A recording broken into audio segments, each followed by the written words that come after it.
क्या करें जब कोई आपको इग्नोर करे, जब आप उस इंसान के लिए इतनी मेहनत कर लो, आप सारे एफर्ट कर लो, पर वो इंसान है कि आपको भाव देने को नहीं। वो आप इंसान है, आप जितना भी रो लो उसको कोई फ़र्क नहीं पड़ रहा। वो आपके 1000 बार बोलने पर भी आपको फ़ोन नहीं करता, 10 बार मैसेज करते हो तो एक बार रिप्लाई कर देता है, and you feel so much ignored from inside. ठीक है, ऑलरेडी वैसे मैं इग्नोरेंस पे वीडियो बना चुका हूँ कि क्या चीज़ें करनी चाहिए और क्या चीज़ें नहीं करनी चाहिए। दोनों वीडियो का लिंक डिस्क्रिप्शन में है, तो चेकआउट करें अगर आपको हेल्पफुल लगे। ठीक है, वो वीडियोस भी देख लीजिए अगर आपका पार्टनर आपको इग्नोर कर रहा है। और ये वीडियो में हम कुछ नई चीज़ों के बारे में बात करने वाले हैं।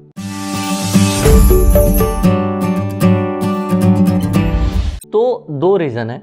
पहला रीज़न ये है कि आपने कोई गलती की या आपने नोइंगली और अननोइंगली आपको पता नहीं चला और आपने उस इंसान को हर्ट कर दिया है। ठीक है, पर आपको पता नहीं है, तो वो चीज़ों को फिगर आउट करो। अगर फिगर आउट हुई और आपको एक परफेक्ट रीज़न पता चल पाया तो इट्स गुड।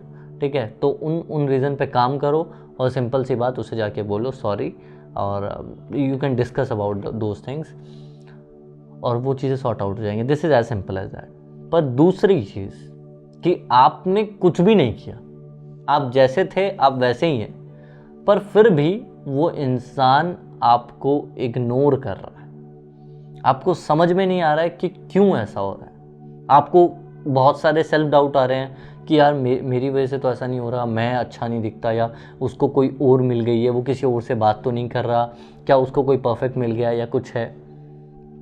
आप कहीं ना कहीं दिमाग में ये सोच रहे हो, सेल्फ डाउट भी कर रहे हो कि यार मैं अच्छा नहीं हूँ क्या, या मैं इंटरेस्टिंग नहीं रहा या रही, इस वजह से वो मुझसे बात नहीं कर रहा। ऐसे बहुत सारी चीज़ें चल रही हैं। ठीक है, तो कहीं ना कहीं इन चीज़ों का सल्यूशन है। तो बहुत साल पहले एक रिसर्च हुई, उससे पहले सब्सक्राइब कर दो, मुझे अभी याद आया सब्सक्राइब कर दो ताकि आपकी हमारी वीडियो आप तक पहुंच जाए, और बेल आइकन दबा दो ताकि आपको नोटिफिकेशन भी आए कि हमने वीडियो अपलोड कर दी है। तो स्टार्ट करते हैं। तो बहुत साल पहले एक रिसर्च हुई, विलियम जेम्स और कार्ल लांगे, 2 इंसानों ने मिलकर वो रिसर्च को किया। और जब उस रिसर्च को किया तो बहुत सा एक शॉकिंग सा रिज़ल्ट सामने आया।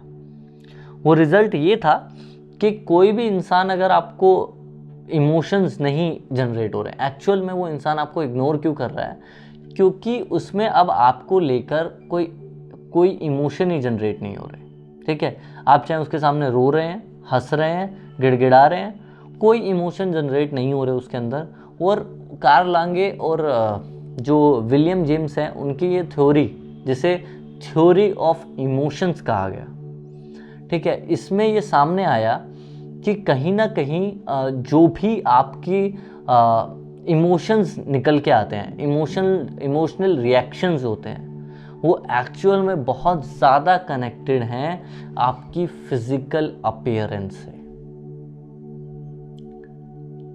समझिए इस बात को कि बहुत सारे लोग सोचते, अब बहुत सारे लोग कमेंट में बोलेंगे कि सर प्यार ये सब चीज़ें नहीं देखता, प्यार तो प्योर होता है, अगर किसी को सच्चा प्यार है तो फिजिकल अपीयरेंस डजंट मैटर। ऐसा नहीं है, समझो कि ऐसा बिल्कुल नहीं है कि आप प्यार करते हो किसी से तो फिजिकल अपीयरेंस आपकी मैटर नहीं करेगी।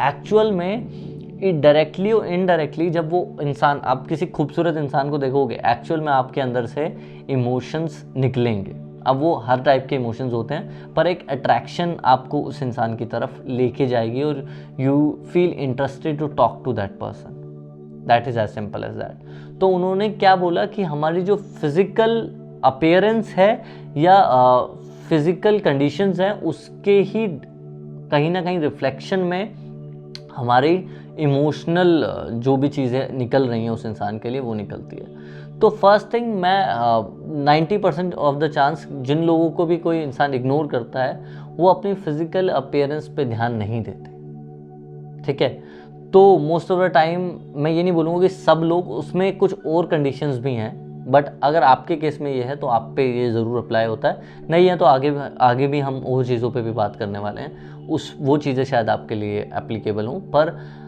क्या पता आप फिज़िकली इतने ज़्यादा अट्रैक्टिव नहीं हैं। ठीक है, और उस इंसान को कहीं ना कहीं वो फिज़िकल अट्रैक्शन नहीं मिल पा रही है आपसे और वो दूर जा रहा है। जैसे कि बहुत सारे हाउस वाइफ्स की कंप्लेन होती है कि उनके हस्बैंड उन्हें टाइम नहीं देते, इग्नोर करते हैं या उनसे ज़्यादा बात करना पसंद नहीं करते। एक्चुअल में आप रेट देखोगे कि मैक्सिमम टाइम लड़कियां शादी के बाद अपनी हेल्थ पर, अपनी फिजिकल अपीयरेंस पर काम करना बंद कर देती हैं। बहुत ज़्यादा इंडियन सोसाइटी में ये होता है कि ठीक है शादी हो गई, अब तो लड़के भी मोटे हो जा रहे हैं, फैले जा रहे हैं, लड़कियां भी फैले जा रही हैं, कोई मतलब नहीं। प्रेगनेंसी के बाद उनकी हेल्थ और ख़राब होती है, वो उसको वापस ट्रीट करने की कोशिश भी नहीं करते, वो सोचते हैं ठीक है कोई बात नहीं। तो फिज़िकल अपीयरेंस बहुत ज़्यादा मैटर कर रही है उस कंडीशन में कि एक तो ये कंडीशन है कि आपको अपने फिज़िकल हेल्थ पे काम करना पड़ेगा। और दूसरी बात यहाँ एक और चीज़ आती है कि आपकी जो फिज़िकल एनर्जी है, मतलब अगर आप अपने बारे में ये सोचते हो कि इंटरनली डीप डाउन आप ये सोच के देखना कि आप में क्यों वो इंसान क्यों कहीं ना कहीं आपको इग्नोर कर रहा है, क्योंकि आप में अपने आप को लेकर कॉन्फिडेंस नहीं है। इंटरनली देखना, you are not confident enough कि आपको लगे कि यार ये इंसान मेरे साथ रहना चाहिए। आप अपने आप को लेकर कॉन्फिडेंट नहीं हो। डीप डाउन आपके दिल में बहुत ज़्यादा इनसिक्योरिटीज़ हैं अपने आप को ही लेकर। मे बी मैं काला हूँ, मोटा हूँ, मैं पढ़ने में अच्छा नहीं हूँ, मैं लाइफ में कुछ नहीं कर पाया, मैं बिज़नेस में कुछ नहीं कर पाया, या कुछ ना कुछ होगा। आप डीप डाउन अपने बारे में सोचोगे तो आपको लगेगा कि हाँ यार, I have that insecurity inside me. और मैं ये नहीं बोल रहा काला मोटा होने से कोई फ़र्क पड़ता है। फ़र्क ये पड़ता है कि आपको सिर्फ इतनी सी बात समझनी है कि वो चीज़ की नेगेटिविटी कि मैं काला हूँ। कुछ मैंने बहुत सारे लोग देखे हैं जो इतने फेयर नहीं हैं, they are like good looking है, सांवले हैं, पर उनका कॉन्फिडेंस लेवल बहुत ज़्यादा होता है क्योंकि दे एक्सेप्ट देयर सेल्फ जैसे भी वो हैं, और जितना वो बेस्ट कर सकते थे उन्होंने उतना किया अपने ऊपर। अगर वो अपने फेयरनेस पे काम नहीं कर सकते थे तो उन्होंने अपनी स्किल्स पे काम किया। तो आप पहली चीज़ ये समझिए कि कैसे आपकी जो एनर्जी है, इंटरनली जो भी आप सोच रहे हो अपने बारे में, वही एनर्जी कहीं ना कहीं सामने लेके आ रहे हैं। ठीक है। और दूसरी बात यह है कि अवेलेबल बहुत ज़्यादा हो उनके लिए, क्योंकि आपकी खुद की कोई एनर्जी नहीं है, आपको एनर्जी चाहिए किसी और से। जब आप देखोगे कि कोई भी आदमी आपको इग्नोर कर रहा है तो उसका रीज़न वो नहीं है, उसके रीज़न आप हो। तो अगर आप मैक्सिमम टाइम देखोगे तो सबसे ज़्यादा खुशी आपको जब मिलती होगी वो तो उसी इंसान से बात करने पर मिलती होगी। क्यों? क्योंकि आपके ज़िंदगी में उससे ज़्यादा इंटरेस्टिंग चीज़ है ही नहीं कोई। और जब उससे ज़्यादा इंटरेस्टिंग चीज़ नहीं है तो आप वहाँ पे कहीं ना कहीं एक एनर्जी ऑब्जर्वर बन जाते हो। आप किसी इंसान की ज़िंदगी से एक एनर्जी सक कर रहे हो, क्योंकि हम सब अपने अंदर कोई ना कोई एनर्जी लेकर चल रहे हैं।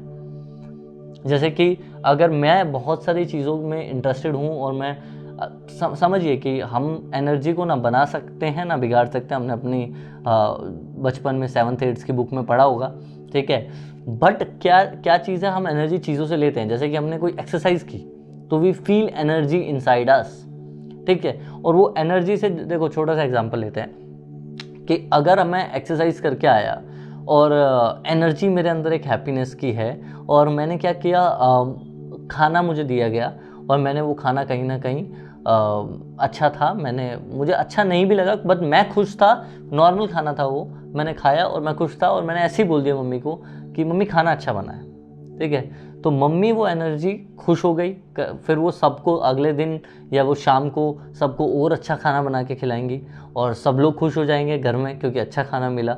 और फिर आपके पापा का मूड अगर काम से ख़राब होगा तो वो अच्छा हो जाएगा। ऐसे करके एनर्जी स्प्रेड आउट होती है, ठीक है। अब दिक्कत यह है कि आप कुछ नहीं कर रहे हैं। 90% ऑफ चांस देखेंगे तो आप सिर्फ वही काम कर रहे हैं जो बहुत ज़्यादा ज़रूरी है। और जब आप वो काम करते हैं जो बहुत ज़्यादा ज़रूरी है तो आपको एनर्जी मिलती नहीं है, क्योंकि आप मजबूरी में वो काम कर रहे हैं। और उसके अलावा जो आप इंटरेस्टिंग काम कर रहे हैं दिन में, वो बस एक है, वो उस इंसान से बात करना। जब उसके अलावा आप कोई और काम ही नहीं कर रहे हैं इंटरेस्टिंग, तो आप उस इंसान को कोई एनर्जी दे नहीं पाएंगे, उल्टा उस इंसान से एक एनर्जी खींच रहे हैं। और वो इंसान ना चाहते हुए भी इंटरनली कहीं ना कहीं लैक ऑफ एनर्जी फील करता है। और जब भी वो आपसे बात करता है, समझो कि आपके पास कुछ पैसे हैं, ठीक है। और कोई भी आदमी आता है, जितनी बार आता है वो आपसे पैसे लेके चला जाता है, ठीक है, आता है आपसे पैसे लेके चल जाता है, और आप जब उसे पैसे नहीं देते तो वो एक्सक्यूज़ बनाता है, बहाने बनाता है, इमोशनली ब्लैकमेल करता है, सब कुछ करता है और पैसे लेके चल जाता है। तो आप क्या फील करोगे, कहीं ना कहीं आप बहुत बुरा फील करोगे इंटरनली, ठीक है। वही हो रहा है कि आप उस इंसान से हर बार आते हो, एनर्जी लेकर चले जाते हो, कहीं ना कहीं उस इंसान को लैक ऑफ एनर्जी लग रही है, इस वजह से वो आपसे दूर भाग रहा है, और वो अपनी एनर्जी को कंप्लीट करने के लिए कहीं और ढूंढ रहा है। ये ज़रूरी नहीं कि उसकी ज़िंदगी में कोई आ गया है, ये ज़रूरी ये है कि वो अब आपको अट्रैक्टिव फील नहीं कर रहा। क्यों करे? आप इस कॉन्सेप्ट को समझिए कि 2 साल पहले जब वो आपके साथ आया था, शायद आप बहुत ज़्यादा एनर्जेटिक थे, आप अपनी ज़िंदगी में बहुत ज़्यादा खुश थे, आप उसके साथ भी वो खुशी बांट रहे थे, और धीरे धीरे करके आपने अपने आप को आइसोलेट कर लिया। धीरे धीरे करके आप सिर्फ उससे बात कर रहे हो, सारे दोस्त छोड़ दिए, सारी फैमिली छोड़ दी, कोई काम करना छोड़ दिया, एम एम्बिशन। मैंने बहुत सारे लोग देखे जो अपने कॉलेज स्कूल बदल देते हैं अपने बॉयफ्रेंड के लिए, अपनी जगह बदल देते हैं, जिस जगह पे वो रह रहे हैं बॉयफ्रेंड या गर्लफ्रेंड के लिए, उनकी जगह पे जाके रहने लग जाते हैं। आपने सारी एनर्जी चेंज कर दी, और 2 साल बाद वो आदमी आपको क्यों लाइक करेगा या क्यों आपके साथ रहेगा, जब आपने जो एनर्जी ऑफर की वो है ही नहीं आपके पास। Are you getting me? कि अगर कोई दुकान वाला आपको प्रॉमिस करता है कि ये चीज़ है, और आप जब उस चीज़ को घर पे लेके आते हो, 10 दिन यूज़ करते हो, 20 दिन यूज़ करते हो, फिर उसके बाद वो एनर्जी उसमें होती ही नहीं है, वो चीज़ वो होती ही नहीं है, तो फिर आप वो चीज़ लौटाओगे, कंप्लेन करोगे, या कोई और नई चीज़ ढूंढोगे। तो वैसे ही 2 लोगों को ये आपकी जिम्मेदारी है कि आपको वो एनर्जी अपने अंदर मेंटेन रखनी है, और जब आप वो एनर्जी मेंटेन रखोगे, डिपेंडेंसी क्रिएट नहीं करोगे बहुत ज़्यादा दूसरे इंसान पर, तब वो इंसान फ्री फील करेगा अपनी ज़िंदगी में, कि वो इंसान फ्री होगा और आप उसे हर बार एनर्जी दे रहे हो। मतलब जब भी वो दिन में थक हार के आ रहा है, लैक ऑफ एनर्जी है उसके अंदर, पर आप उसे एक हैप्पीनेस, एक पीस दे रहे हो उस बार जब बात कर रहे हो, क्योंकि आपकी ज़िंदगी में बहुत ज़्यादा है, क्योंकि आप बहुत ज़्यादा काम करते हो, बहुत नए लोगों से मिलते हो, एनर्जी शेयर करते हो अपनी, ठीक है। तो जब आप उस इंसान से मिलते हो तो आप वो उस इंसान को कहीं ना कहीं वो एनर्जी देते हो, और वो इंसान खुश हो जाता है। आप बहुत लोगों की ये दिक्कत होती है, वो सोचते हैं कि अवेलेबल ज़्यादा रहेंगे तो इंसान हमारे पास ही रहेगा, तो अगर दिन में 4 घंटे बात करेंगे, दिन रात मैसेज करेंगे, तो ये हमारे पास ही रहेगा, ये हमें छोड़ के नहीं जाएगा। एक्चुअल में आप क्वांटिटी बढ़ा रहे हो, पर अपने टाइम की क्वालिटी तो कम कर दे रहे हो ना। भले 1 घंटा बात करो, पर अगर वो दिन में किसी से 3 घंटे भी बात कर रहा है, पर 1 घंटा जो आपसे बात किया वो बेस्ट है, तो वो कहीं छोड़ के नहीं जाएगा। पर वो इग्नोर इसलिए करेगा क्योंकि आप उसकी एनर्जी उसके अंदर से ले रहे हो, और आपके पास खुद का कोई एनर्जी सोर्स नहीं है। एनर्जी क्रिएट नहीं की जा सकती, बस ट्रांसफ़र की जा सकती है। आप कोई ऐसा काम करो जिससे आप एनर्जी लो। मे बी वो एक्सरसाइज हो सकता है, मे बी वो कोई अच्छी हैबिट हो सकती है, मे बी वो कई नई स्किल्स डेवलप करना हो सकता है, मे बी वो नए फ्रेंड्स हो सकते हैं। आजकल बहुत सारे रिलेशनशिप में देख रहा हूँ जिनके अंदर आपको अलाउड नहीं है कि अगर आप फीमेल हो तो आप कोई मेल फ्रेंड बना पाओ। इतने इनसिक्योर हैं लोग अपने लव रिलेशन को लेके, या लड़कों को अलाउड नहीं है कि उनकी कोई फीमेल फ्रेंड हो,